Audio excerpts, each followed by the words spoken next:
He is the CEO of Black Star Network, which is a platform, and they have an acronym OTT, which is over the top. Roland has written several books. He has published several books. And he has received journalistic awards from numerous organizations, including Ebony and Jet magazines, the NAACP Image Awards, the National Black Association of Black Journalists, and from other organizations. And Roland is a graduate. He's from Texas, from Houston, Texas. He's a graduate of Jack Lake Gates High School, and he went on to probably the best university in Texas, Texas A&M, and I know I'm going to offend some of the University of Texas grads. That's high school. But he received his BS in journalism from Texas A&M. Whoop. And he is married to Jacqueline Hood Martin. His wife is also a minister. I bring to you Roland Martin.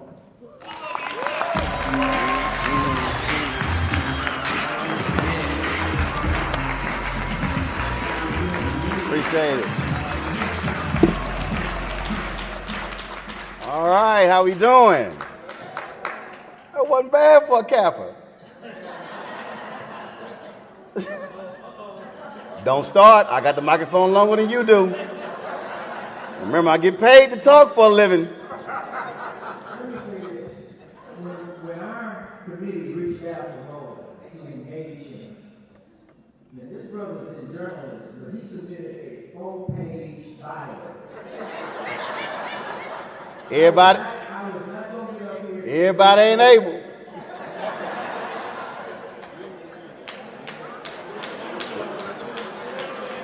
Somebody asked me, I spoke before and someone said, am I supposed to read all this? I said, well, you can do whatever you want to do because it's all true. So glad to be here. Glad to see all of you here. I think the last time I spoke to the neighbor, we were in Baltimore. We're in Baltimore? Yes, we're in Baltimore. So certainly glad to see everyone here. Do me a favor. Y'all can turn the house lights up. I like to actually see people versus this one spotlight. So just turn all the lights up. I'm not scared of seeing folk. So again, it's good to be here. Some of y'all suited and booted. Ain't no way in hell I was coming to Tampa with a suit on. Ain't a jacket in my suitcase. I literally leave here at 4:10 to fly to Las Vegas when we have our National Association of Black Journalists Convention. Ain't no jacket being worn there at all. I will be, along with honorees, will be recognized in the class of 2021 for our NABJ Hall of Fame. Will not be wearing a suit. So it's nothing but linen in a suitcase. It is way too damn hot for these blue blazers. I mean, y'all got ties on. You brought dress shoes and socks. Linen. No, not gonna happen. But it's good to be here. There's a lot of folks I know in this room, folks I've met over the years. I walked in, folks I worked with Tom during the morning show. I see Jada Davis, and I'm like, I'm Jada Mama, girl, I know.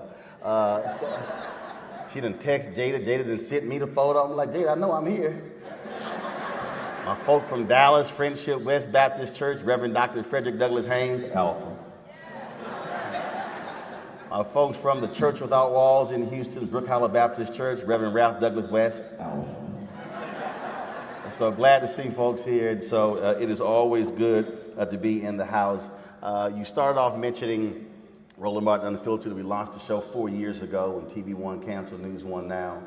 And so many folks have been hugely supportive of the show. We've had nearly 1 billion views, more than 2 billion minutes viewed of the show a year ago, September 4th, 2021. We launched the Black Star Network. We now have 7 shows that are on our OTT platform. It is 100% black owned, and when you own it, you don't have to ask anybody's permission.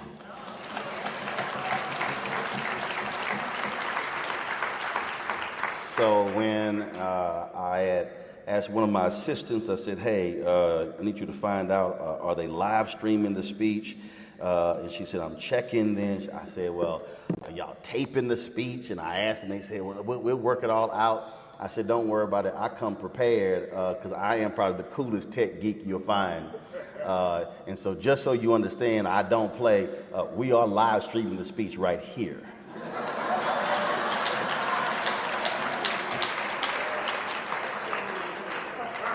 Now I say that because y'all turn these front lights on, please, seriously. I say that because ownership matters.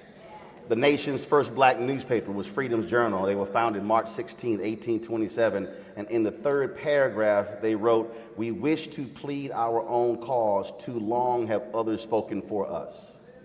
And one of the fundamental problems that we are facing right now is we are literally asking somebody else to tell our story. We're begging other people to cover us. We're asking them, well, could we somehow get some airtime? And let's just be real honest. We're talking about real estate issues and housing issues. But you have to ask, how often is MSNBC and ABC and CBS calling NARAD?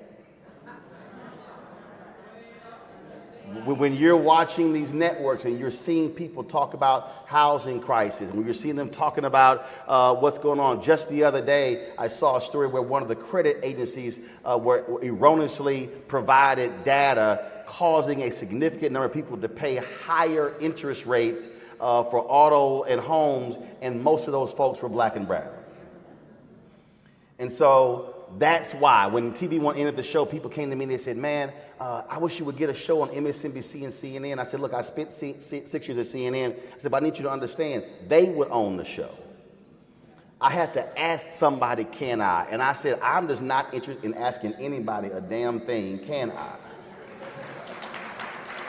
So we have the opportunity to cover what we want to cover. We were in New York last week for the opening of the Jackie Robinson Museum. We live streamed that for 3 days. When the SWAC Media Day the previous week, we were there as well.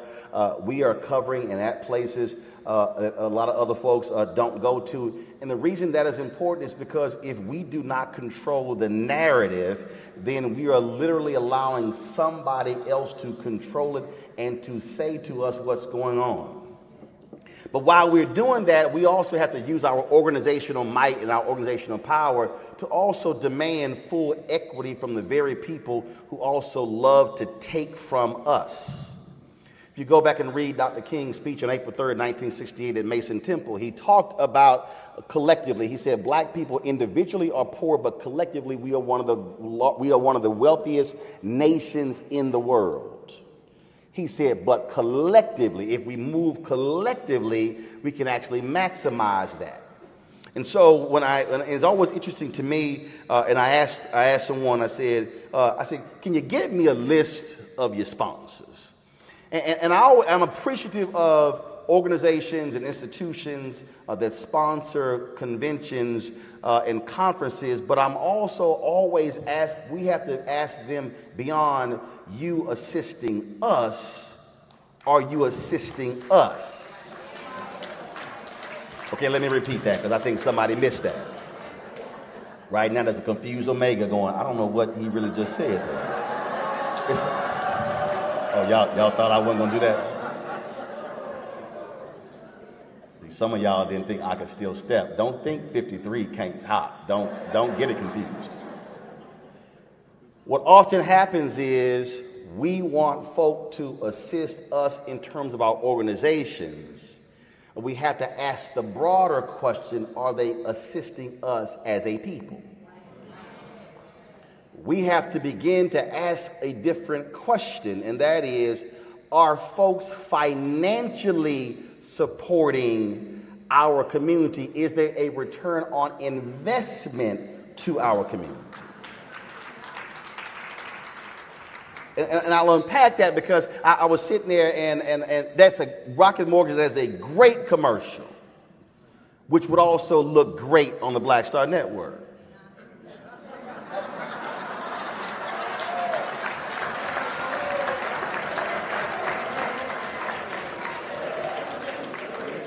Oh, and let me be real clear. Rocket Mortgage, Bank of America, National Association of Realtors, U.S. Bank, Wells Fargo, y'all damn sure should be spending with Black Star Network. Airbnb, Better Homes and Garden, ERA, Hometown Lenders, Prosperity Mortgage, Realtor.com, Truist Financial, Charles Schwab. Oh, I ain't done.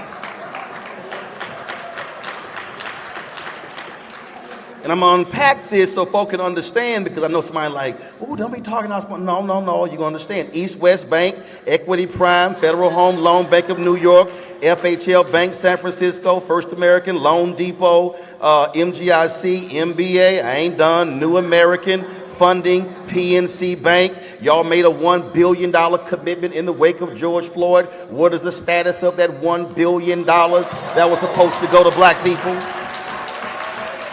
Prime One, TD Bank, Vantage Score, Colibri Group, Home Partners, we can go Zillow, I get y'all emails, Clear Capital, Exit Realty, Fifth Third, Hancock Whitney, Home Snap. See, why am I doing the roll call? I'm doing the roll call because the reality is black folks spend in America. We watch more TV in America, and we are the financial backbone for many companies. But we have to begin to ask the question, what is the rate of return to black America with the money that we are spending?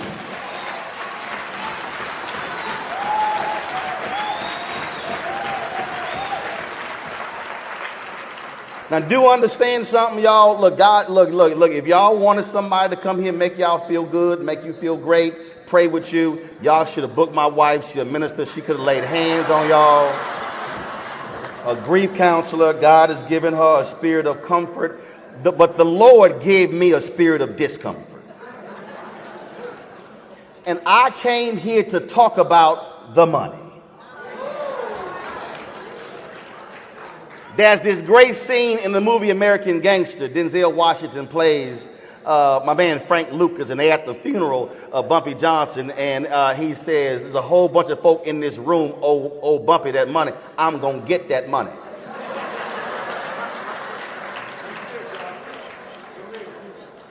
And there are a whole bunch of companies in this room, in this city, in this state, in this country that absolutely owe black America more than they have provided back to black America. And I'm here to get that money.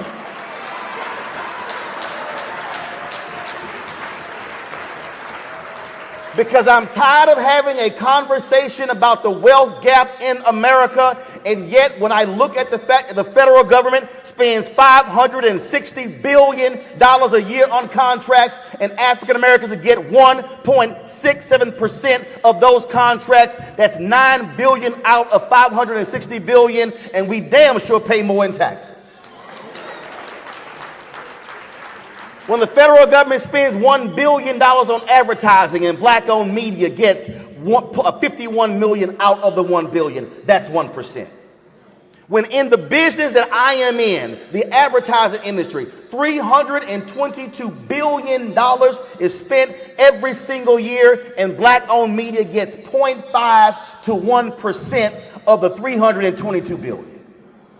And when I look at Disney, just the other day announced they closed $9 billion in the media upfront period in May and June. And then there's a second period in September. And black media, we tend to get the money in the scatter market. And the scatter is what's left. And we can take this and go industry by industry by industry and begin to challenge folks, what is your spending? So when I'm talking about this idea of investing back in us, again, I appreciate companies sponsoring the convention, but I've got to ask the broader question, who are your black board members? Who are your black senior executives? Are there any black folks at your company, at any sponsor here, in line to be the CEO one day? What is your black spin on media? Do you hire black PR agencies, event planners, transportation companies, catering companies? Do you hire black companies up and down the line? Because I know you're having events. I know you're having parties. I know you're traveling, folks. Do you use black travel agencies? What I'm trying to get us to understand is we've got to begin to leverage our power and say, if you want to come into our house and speak and talk and put your banners up, we got to make sure you're doing more than buying a damn table.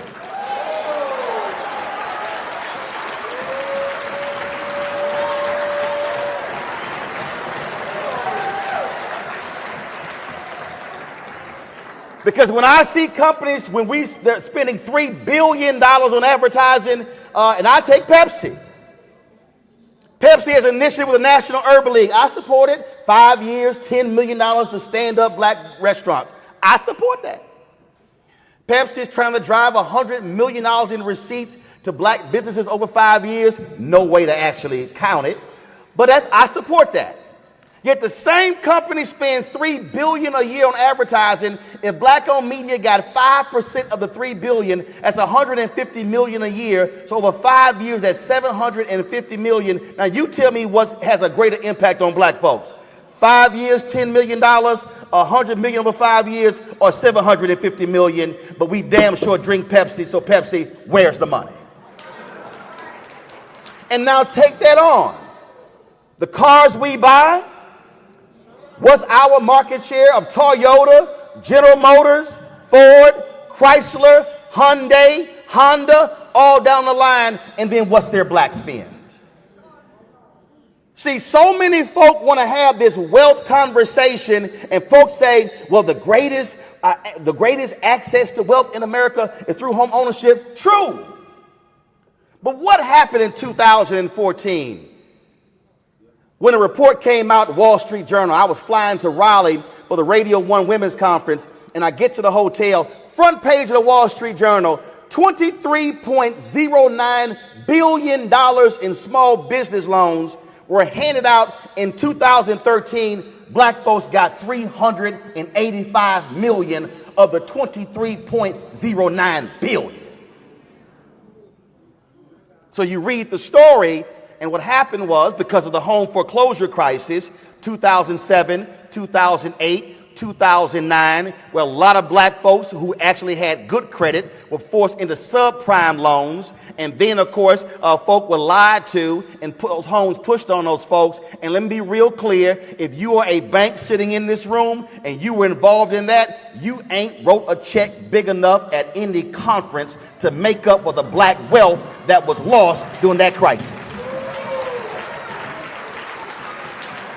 I ain't forgot 53% of all black wealth was wiped out in 2007, 2008, 2009. And it would take 100 years to replace what was lost, which means that we're not gaining what could have been done over the same 100 years. And so I see this story, and I immediately call the Obama White House. And I said, y'all got to get somebody on my Tom Joyner on Monday to discuss this. And so they play games for 90 days. And I gave them hell. And I understand. And I know black folks, we love Obama like we love MLK and Jesus. But too many of y'all was stuck at the inauguration parade just happy to see a first black family when I was there for the check. Say, I don't believe, look, if you want our vote, I need something in return. Everybody else had a list. And so I challenged them, and I told them, I said, I could be talking about sports, I'm going to bring that money up. And they were like, wow. They were like, why are you so hard on? I said, because damn it, I cannot accept $385 million out of $23.09 billion. And why were we only getting $385 million? Because so many of those black business owners lost their homes, no loan, no business. It was a direct relation from home ownership to access to those loans. We can't grow businesses. We can't build capacity. We can't build capacity. We can't hire more people. We can't hire more people. We can't begin to build wealth. There's a direct correlation to where we stand right now in America with our black-owned businesses with black wealth. So the conversation must be broadened beyond home ownership, because the reality is this here: if you cannot grow a business and then you are stuck waiting for a 90 and 120-day term, and you got to float your business all that time, you can't survive waiting on that $1, $2, $3, $4, $500,000 check, because you've got to be able to survive. Pre-COVID, we had 2.6 million black-owned businesses in America. 2.5 million with one employee. Those are not businesses. Self-proprietors. Those are lifestyle businesses. They just funded your household. Of the 100,000 black-owned businesses, 95% 5 million revenue or less. When I launched Roland Unfiltered, we launched with 7 employees. The day I launched, we were larger than most black businesses in America. After 2 years, we hit 3 million in revenue. That means that we literally were in the top percentile of all black-owned businesses in the country.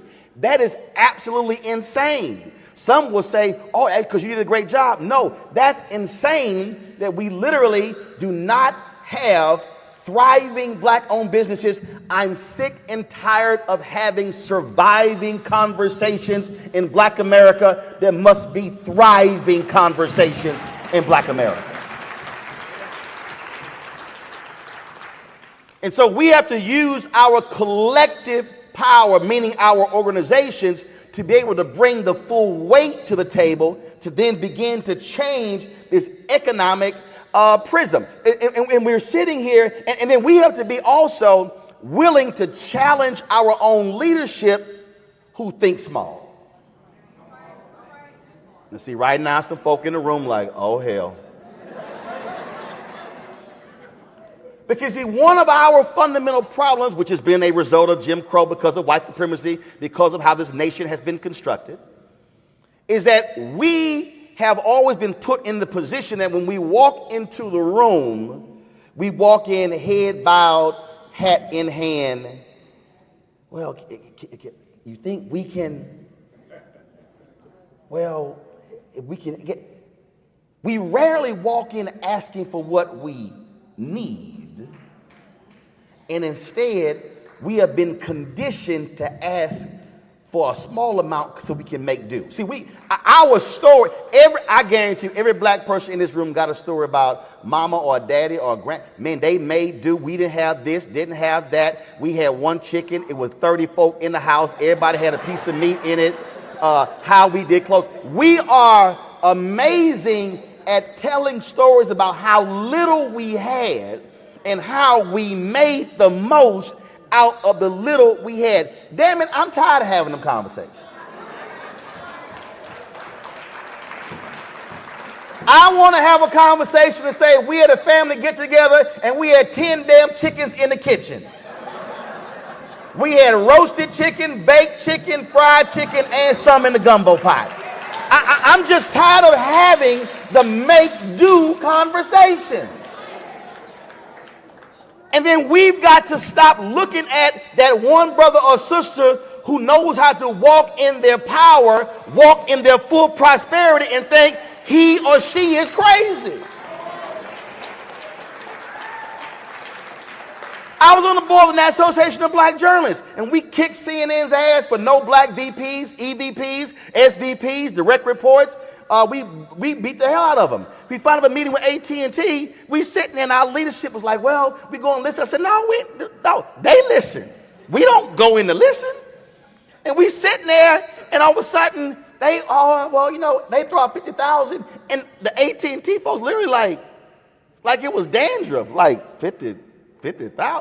And I just dropped my head. So I'm pissed when we leave the meeting. I'm hot. So, what we asked for? I said $100 million. What I said, you were sitting across the table from a company with a 265 billion market cap. What the hell were you thinking asking for $50,000 for?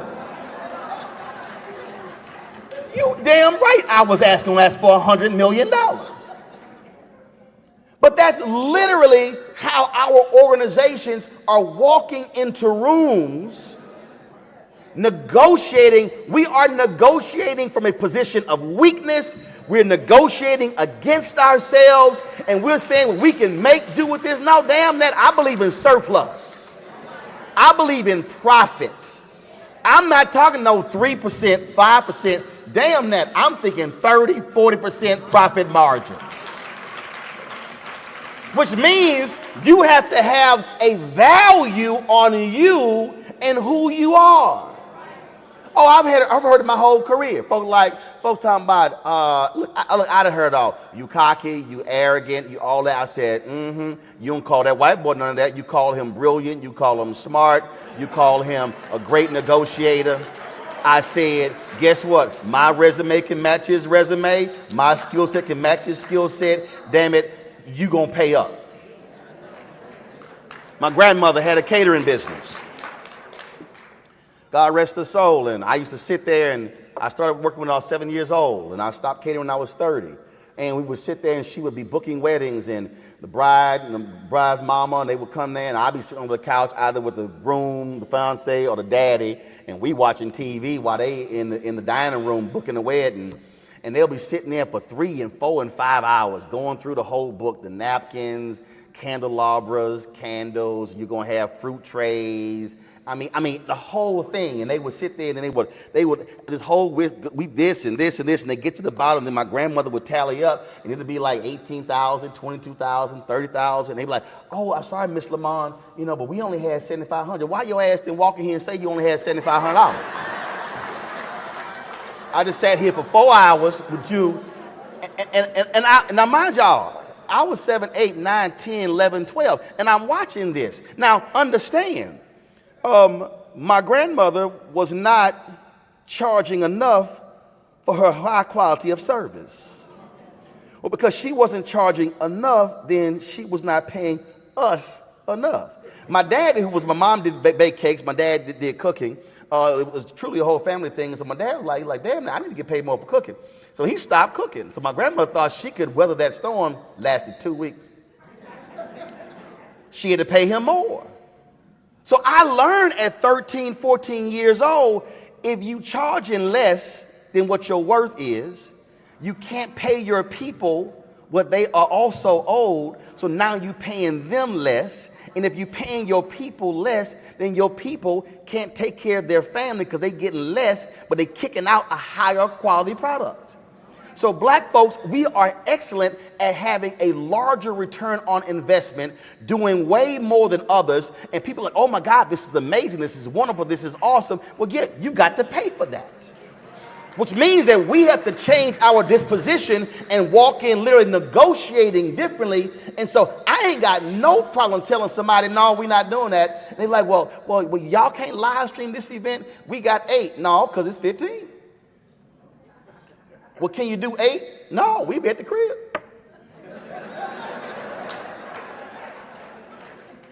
Because I learned then, you going to give me a $20,000 headache and pay me 8. Now I'm cussing myself out. I took 8 and I get a $20,000 headache. If you give me a $20,000 headache and you paying me 20, fine, you paying for the headache.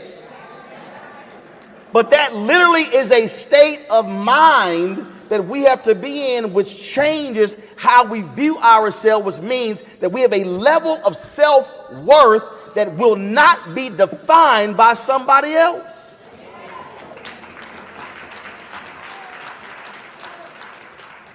You ain't trying to sell no house cheaper because you want that higher damn commitment. I'm with you. But this literally is a state of mind. It is how we have been conditioned, because in America, black folks have been forced to accept less. And then when you find somebody who is willing to challenge a system, man, you need to calm down, because I hear all the time, man, y'all sitting there, y'all challenge these people, you calling these people out. This is just fact.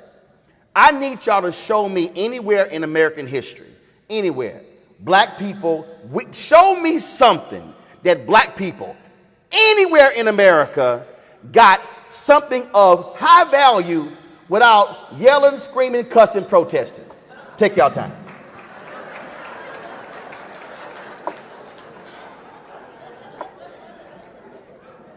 Show me. Frederick Douglass said, power concedes nothing without a demand, never have, never will. That is he then said, agitate, agitate, agitate. That literally is the story of black America in the United States. So if Martin Delany and Frederick Douglass and Denmark Vesey and Ida B. Wells Barnett and A. Philip Randolph and Dr. King and Fannie Lou Hamer, Reverend Jackson, Julian Bond, Dorothy Height, if they had to agitate, they had to fight and call folks out, well, damn it, guess what? We up. It's literally our turn. And I know there's somebody, trust me, I got the sermon. Y'all in the room like, he just went through and called like all of our sponsors, like all of them by name. Yes. Because you've got to demand that every company go back and say, we need a racial index. We need a roll call. What is your spending beyond the conference? How are you investing in our community?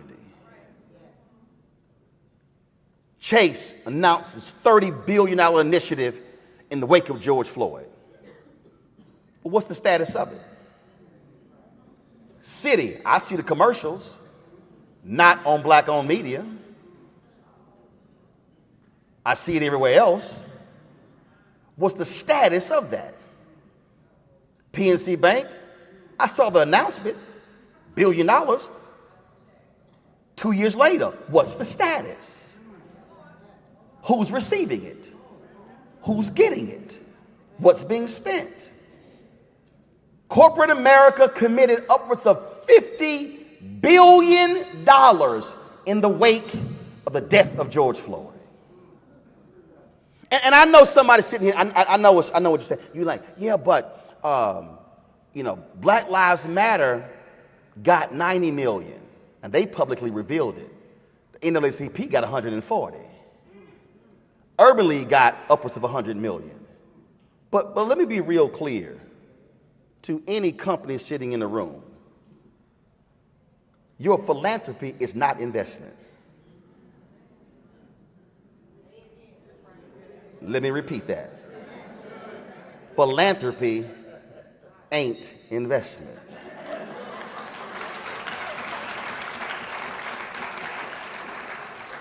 Philanthropy is a write-off.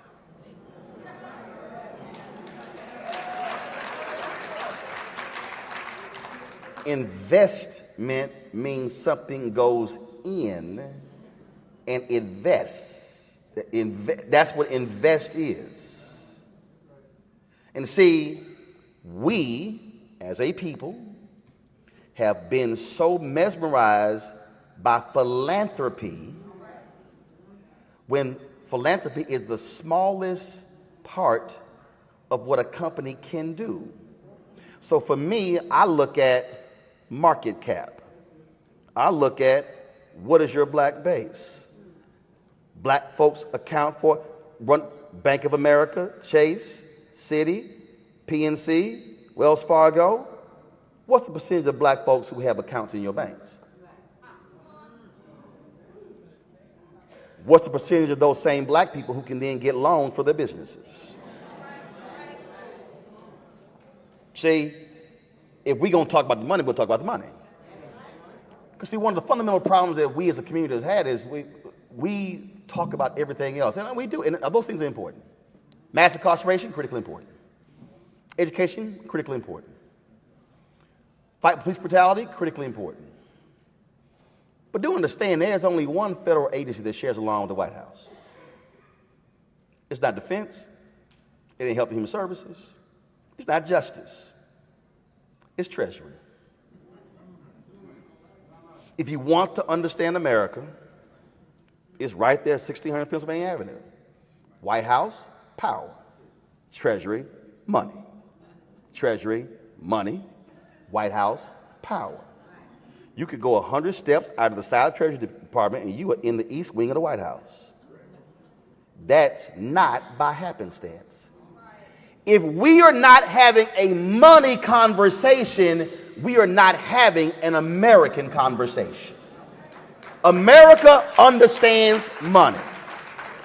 White folks in Birmingham Montgomery did not give a damn about black folks complaining until we stopped riding that bus. And with 50,000 black folks didn't get on that bus for one day, and then the organizer said we're going to go for 4 more days, and went 5 days, and then after that they then said we're not going to ride that bus until this changes, and it went 382 days. That thing went all the way to the Supreme Court. Oh, trust me, it broke them economically. When 4 North Carolina A&T students decided to go sit at a lunch counter, and that thing spread like wildfire all across the South, there were folk who said, man, look, we ain't waiting for somebody to come protest, integrate this counter, because it was a money thing. Department stores all across the South began to change because it was about money. They saw what was happening. Dr. King laid out an Operation Breadbasket, an idea given to him by Reverend Leon Sullivan from Philadelphia. That's what created Operation Breadbasket, where they used the power of economic withdrawal. And if you think I'm lying, go back to that speech at Mason Temple, because see, this is what happens, and this is why I keep warning black people when you let somebody else tell your story. Stop having MLK days and you only play the mountaintop part of that speech, because that was a 43-minute and 16-second speech where he laid out an economic platform for black America. Because earlier in that speech, he said, in the speech, he said, Jesse, what did you call it? He said, we call it redistribute the pain. 1,100 sanitation workers were protesting. He said we were going to have economic withdrawal. King said we will not do business with people who do not do business with us. In the speech, he said, put money in black banks. The same speech. He name checked. See, some of y'all sitting here saying, well, why'd you have to name check the companies? Because King name checked companies at Mason Temple the night before he was killed. See, we have allowed this country to treat Dr. King like some civil rights mascot, like he's a bobblehead figure, strip him of his radicalness, only mention 2 or 3 sermons or 2 or 3 speeches, and hell, they won't even mention the whole speech. People love the I have a dream part, but you cannot talk about the I have a dream part unless you deal with the economic reciprocity part earlier in the speech. When he said, we came here to cash a check, insufficient funds. He began to talk about the bank of injustice. That was an economic speech. The last 5 years of his life was about economics. He talked about the book by Theobald, The Guaranteed Income. He was talking about money because he understood you cannot deal with America solely when it comes to civil rights. You've got to deal with silver rights. America don't deal with nothing unless money is at the heart of the conversation.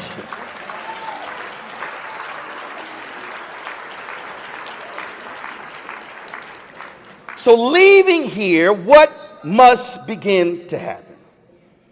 Leaving here, every single person has to completely change our view of how we move forward when we're having these discussions.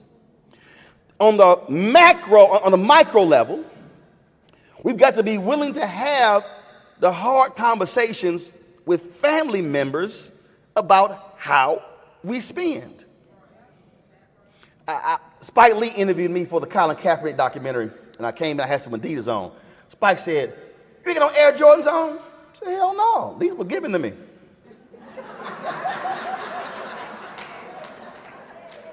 Said, "Spike, you ain't gonna never see my black ass pay $200 for a pair of tennis shoes.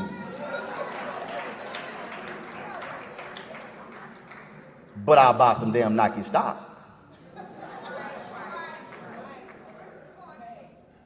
Now let me unpack that.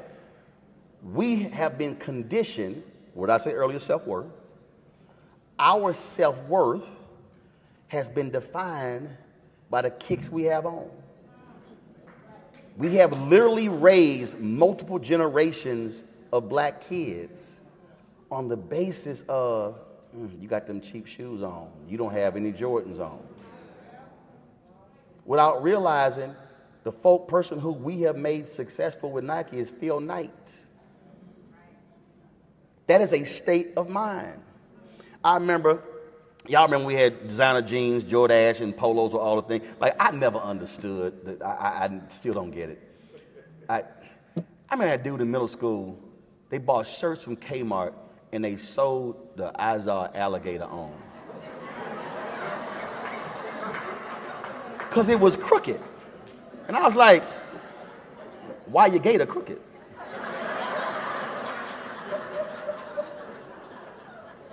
Oh, man, why you gotta call me out? I said, bruh, it's a shirt. That gator don't do a damn thing. What? Like, I never understood the damn polo. Like, we don't even play polo. Show of hands. How many people in this room been to a polo match? 1, 2, 3, 4, 5. It's 6. It's 6 bougie-ass black people in this room.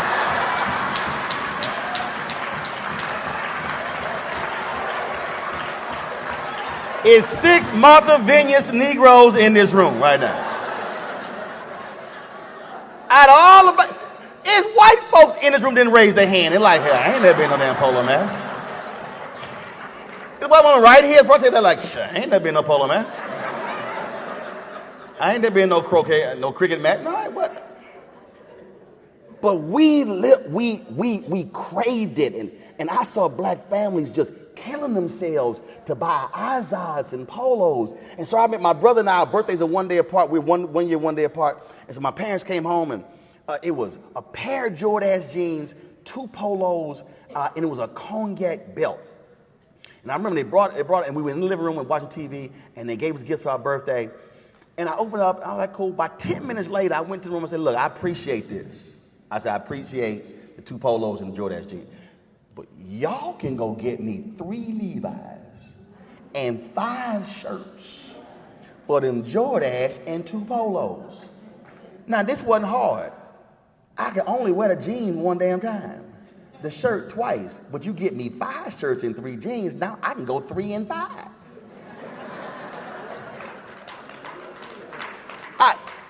My TV One staff, I remember I went to the Texans, played the Baltimore Ravens, and I had my Skechers on, and I left my white tennis shoes, and I had a field pass, and I was like, damn, I don't have white tennis shoes. So it was like 10:30 in the morning. I was like, man, was open at 10:30 in the morning on a Sunday? Boom, Walmart. So there you go. And we still waiting on Walmart to advertise on Black Star Network too. So I go there. Look, my goal was to get a white pair of shoes. That was the criteria. I got them. So we at the office, and one of my staff was like, "Oh my God!" She's like, "What are these shoes you have on?" I said, "Paid for." They're white tennis shoes. She's like, "These are just horrible." I said, "Hold up. Ain't you the same person who had a whole Nike collection of tennis shoes, but then you got sick when somebody broke into your apartment and stole your whole Nike shoe collection?" I said, "But if your ass had Nike stock," I said, "guess what? It could have got stolen, but they couldn't do anything with it." I said, "and you still making money." Now, I get the whole people talk about antique, you can resell. Okay, I get all that. But the point I'm making is, for the average African American, the average person, we are simply driving consumerism as opposed to building an investment. My parents, those same parents who I went to, 75 this year, are sitting in my house in Dallas, Texas right now, that's paid for. The same house that almost lost to foreclosure in 2000. 2004 after my appendix ruptured at the Democratic National Convention in 2000. They sent me a foreclosure notice. And see, again, this is one of those things that, and trust me, I know some people are like, oh, you nuts. No, because here's what happened. How we have been raised, oh, don't you file for bankruptcy, your credit's going to get destroyed. It already is destroyed.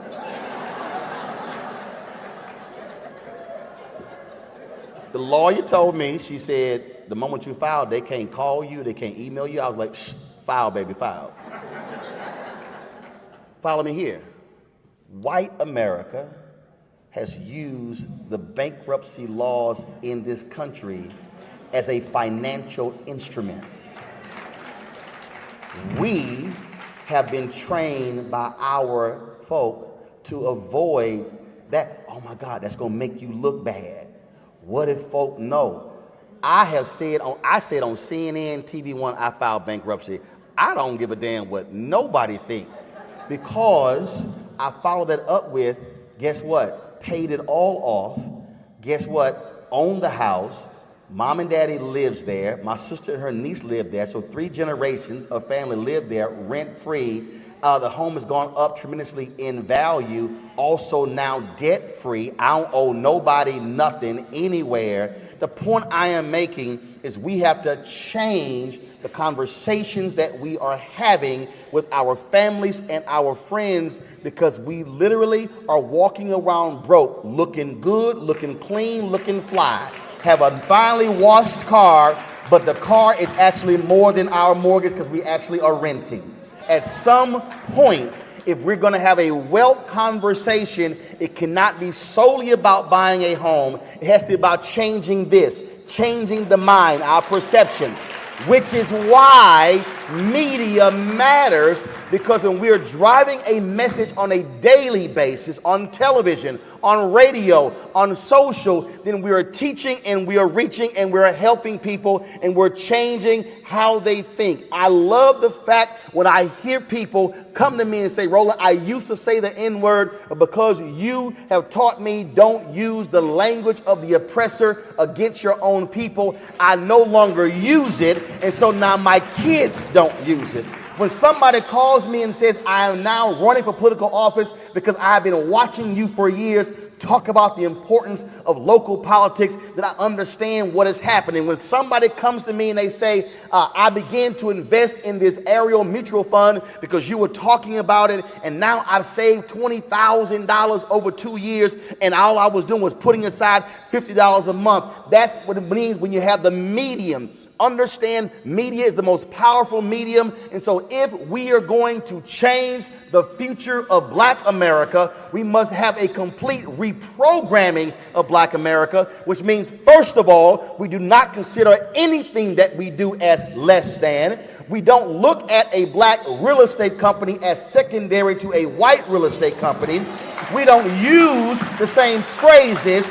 We don't allow anybody to talk about our businesses in a negative way. No, what this requires is for this generation of Black America is to redefine our future. And if we redefine it economically, we need to redefine it intellectually. And then when we are willing to demand what is our fair share and we increase our self-worth, we are not going to have to wait for that ship to come in down the line. We're not going to have to wait for somehow when we go up yonder and get to heaven. The reality is, I want to enjoy heaven on earth. And the only way that happens, and if you deal with the money, and if you confront the money, and you confront America, then they are going to have to change. And so you must have a fighting spirit. You must have a spirit of agitation, of innovation, and look somebody in the eye and say to what my frat brother Vertner Woodson Tandy said to America, to the banks, to the financial institutions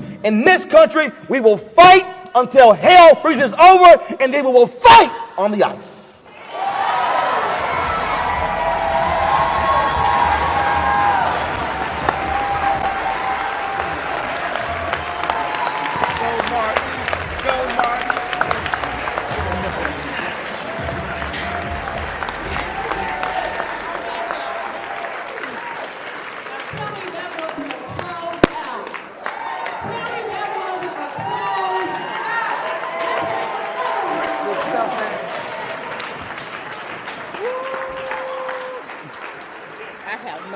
You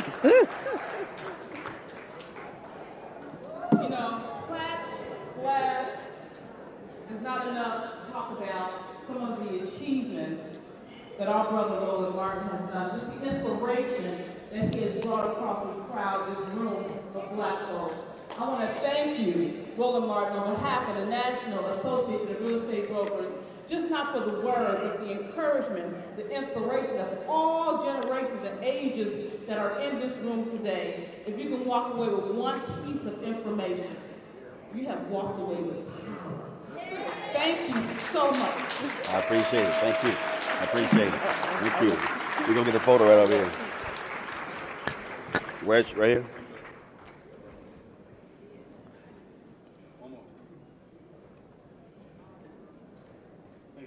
Cool. All right.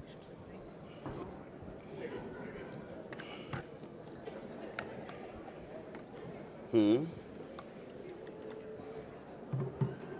coming up? Oh, okay.